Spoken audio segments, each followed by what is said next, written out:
Okay, investment pa rin tayo. So, meaning to say, nasa books pa rin tayo ng investor. On this video, we are going to talk about stock rights, share rights, or right issue. Pare-parehas lang ang ibig sabihin nun. So, we are going to focus more on the share right na matatanggap ng investor from the investee. So, paano nga ba nire-record ni investor ang mga share rights na matatanggap niya from the investee? But bago natin pag-usapan, paano nga ba nag-uumpisa itong si corporation na mag-issue ng shares sa mga investors? Meron tayong kawani ng gobyerno, ang tawag sa kanya ay SEC, SEC, that stands for Security Exchange Commission.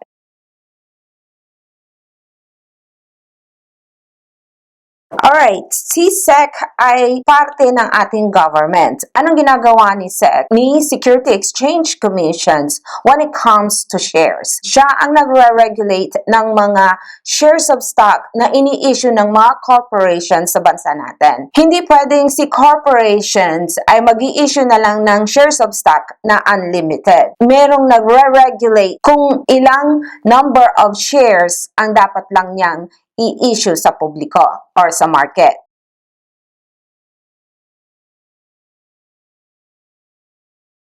So, isa sa mga trabaho ng SEC ay nag-authorize siya kung ilang number of shares ang dapat na i-issue ni corporation. Hindi pwedeng unlimited. Once the SEC authorize the number of shares na pwede niyang i-issue, si corporation issue niya ngayon sa mga investors. Itong mga investors na ito, ang tawag ni corporations sa kanila ay stockholders. Let's say, for example, si SEC, inauthorize niya si corporation na mag-issue ng 100,000 shares, for example. So, itong 100,000 shares, i-issue ngayon ng corporation sa mga investors.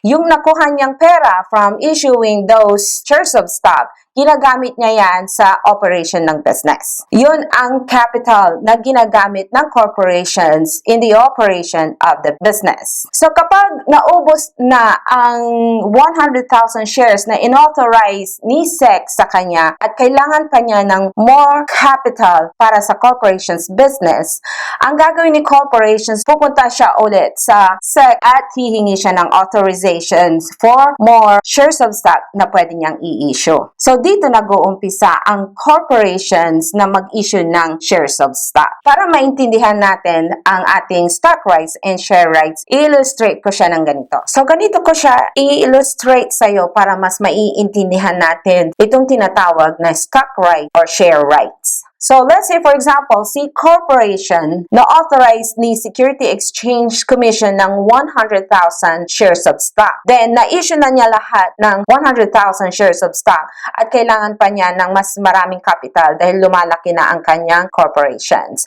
So, ang gagawin niya, pupunta siya ulit kay Security Exchange Commissions at hihingi siya ulit ng authorizations to issue more shares of stock. Meron na siyang mga existing stockholders or mga investors. Ito yung mga existing investors niya sa 100,000 shares of stock na na-issue na niya. Ito naman ang ating market. Ito yung market, ito yung mga hindi pa investors, mga prospect na investors pa lang sila. Itong new shares na i-issue ngayon ni corporation, itong mga existing shareholders, meron silang karapatan na maunang bumili ng mga shares of stock na yon. Yan ang tinatawag na stock right. Yung right sa Tagalog ay karapatan. Alright? Ang karapatan ng mga existing stockholders na bumili ng new shares na i-issue ni corporation.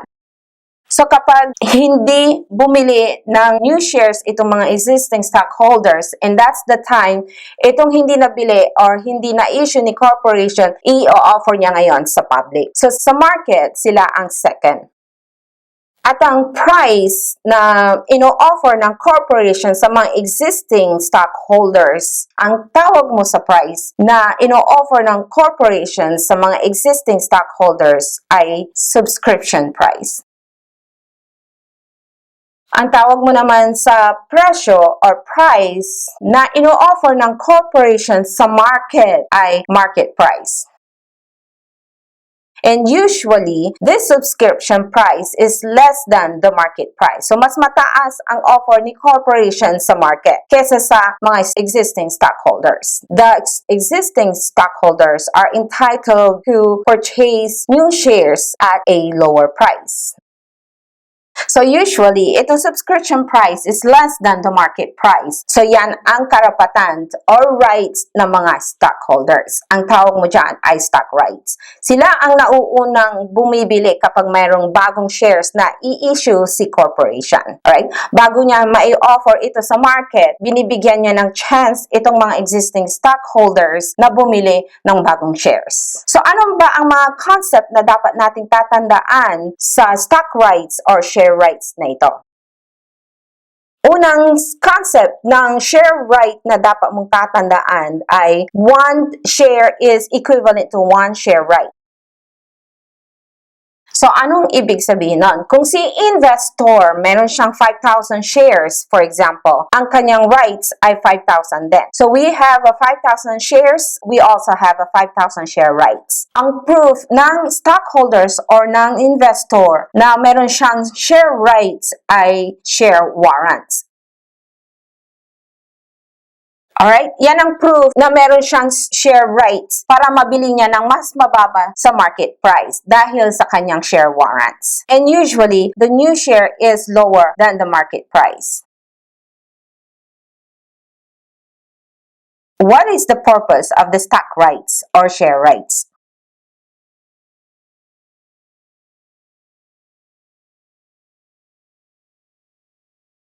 Ang purpose ng share right ay to preserve the equity interest or the ownership interest ng mga investors or ng mga stockholders. So, anong ibig sabihin to preserve the equity interest or ownership interest ng mga stockholders? Para ma-illustrate ko ito at para mas maiintindihan natin ang preservations of the equity interest, let me illustrate this further. So, and the purpose of this stock rights or share rights ng mga investor is to preserve the equity interest or ownership interest ng mga investors. So, let's say for example, the Security Exchange Commission authorized the corporation to issue 100,000 shares. Then, let's say, for example, we have our investor A. For example, our investor A owned 5,000 shares. So, ang binili or in-acquire ni investor A ay 5,000 shares. To calculate for the percentage of ownership ni investor A sa corporation, 5,000 shares divided by the 100,000 shares or 5 over 100. So, ang ibig sabihin, si investor A, meron siyang 5% equity interest or ownership interest sa corporation. Let's say, for example, si corporation na issue na niya lahat ng kanyang 100,000 shares na inauthorize ni Security Exchange Commission.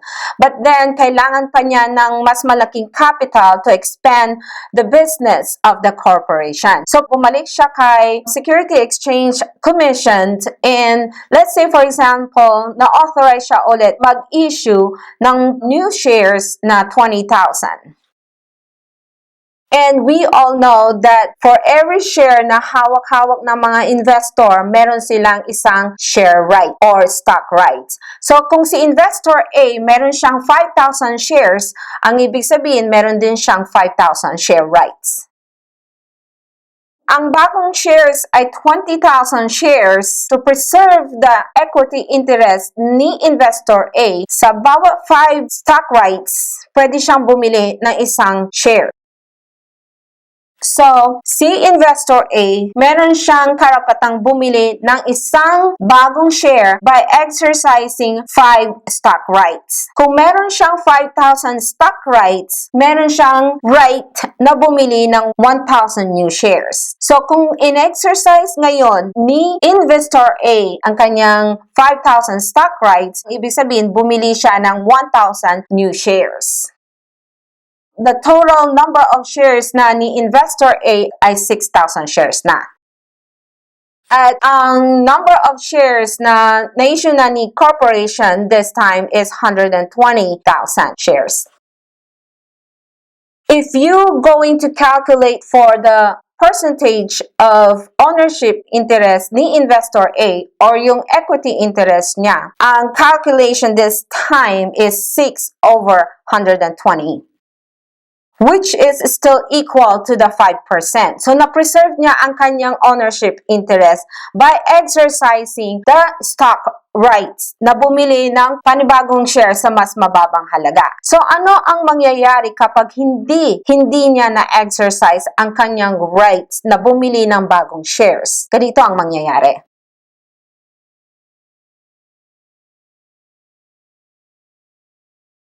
Ganito ang mangyayari kapag hindi in-exercise ni investor A ang kanyang stock rights na 5,000 stock rights na bumili ng bagong shares. Kapag hindi niya in-exercise, si corporations, i-offer niya ito sa market. So, magiging 120,000 shares pa rin siya kahit hindi bumili si investor A. So, si investor A, dahil hindi siya bumili ng bagong shares, 5,000 shares pa rin siya. So, kung kakalculate mo ngayon ang ownership ni investor A, 5 over 120, and that lowers down to 4.167% na lang ang kanyang equity interest sa corporation. So, ang purpose ng stock rights or share rights na binibigay ni investee sa mga investor is to preserve the equity interest or ownership interest ng mga investors. So, paano nga ba natin ina-account ngayon ang ating share rights? So, kapag nag-declare, nagbigay na ng share rights itong si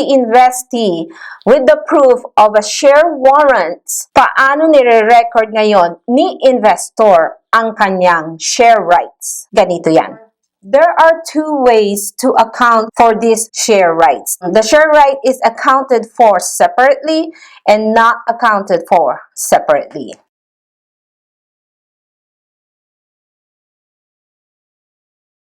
So, sa accounted for separately, sineseparate natin ang share rights na tinanggap niya. So, nilalagyan natin ng amount ang share rights. Sineseparate natin yan from the investment. Saan natin kukunin ang amount na ilalagay natin sa share rights? Kukunin natin yan sa investment account natin. So, ang nangyayari sa accounted for separately, nagkakaroon tayo ng dalawang account. Yung investment account mo at saka ng share rights.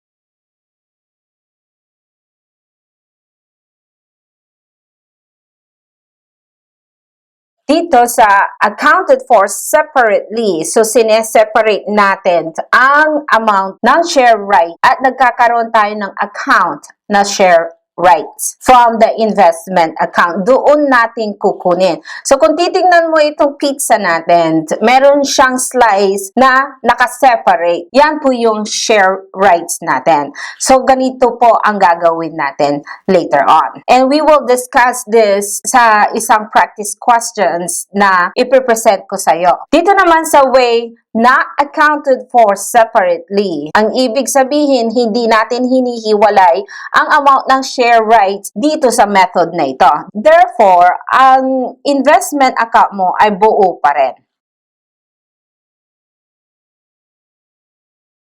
So, sa method na not accounted for separately, yung investment account, hindi natin inaalis yung value ng share rights doon. So, pagkatapos natin i-separate ang share rights or malaman ang value ng ating share rights, what can we do with the share rights? So, meron tayong tatlong pwede natin gawin sa share rights. We can exercise our share right, we can sell our share right, or pwede na din nating hayaan at ma-expire na lang ang share rights.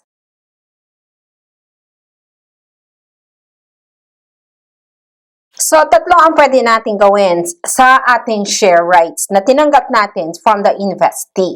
So, pwede nating exercise ang ating share rights, pwede nating ibenta ang share rights, at pwede na rin natin pabayaan at ma-expire na lang ang share rights. Sa exercise of the share rights, ito yung bibilin si existing investors ng mga bagong shares ng company or ng corporations.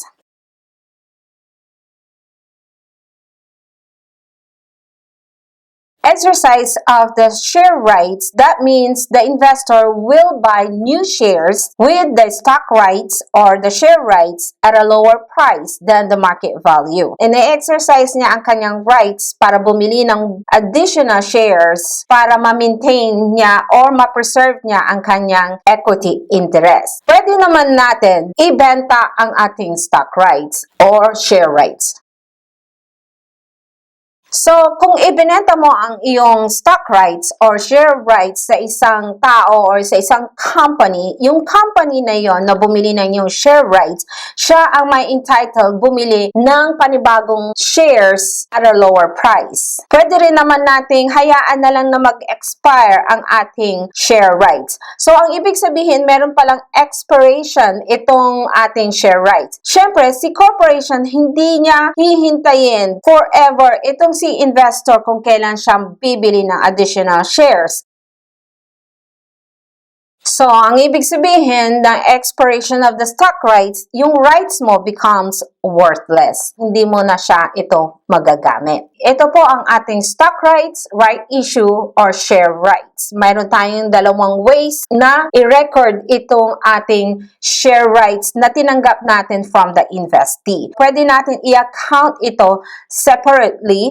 So, ang ibig sabihin, kukuha tayo ng amount from our investment account, ilalagay natin yan sa ating share rights. So, magiging dalawa ang ating instrument, our investment at saka ang ating share rights. Dito naman kapag in-account naman siya as not accounted separately, yung amount ng ating investment account, nandoon yung share rights mo. Hindi natin siya sineseparate. Ano naman ang pwede natin gawin sa ating share rights? Ang pwede natin gawin sa ating share rights ay pwede natin i-exercise.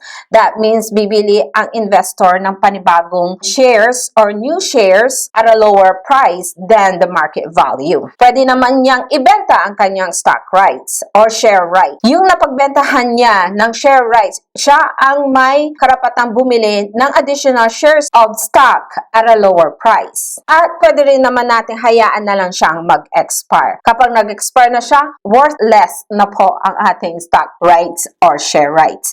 So, ito po ang ating stock rights or share rights. Ang ating next video ay mag-present ako ng practice questions. Isa-solve natin ang problem. Gagawan natin ng journal entries ang problem na yan using our two methods, accounted for separately and not accounted for separately, side by side, para makita mo ang difference niya. Ito ang tip ko sa'yo. Kapag nagsasolve ka ng stock rights or share rights, it is very important na malaman mo kung ang pagre-record ni investor ay accounted for separately or not accounted for separately. Dahil magkaiba ang kanilang journal entries, magkaiba din ang ending result ng kanilang investment account. I'll see you on my next video, the practice questions on stock rights or share rights.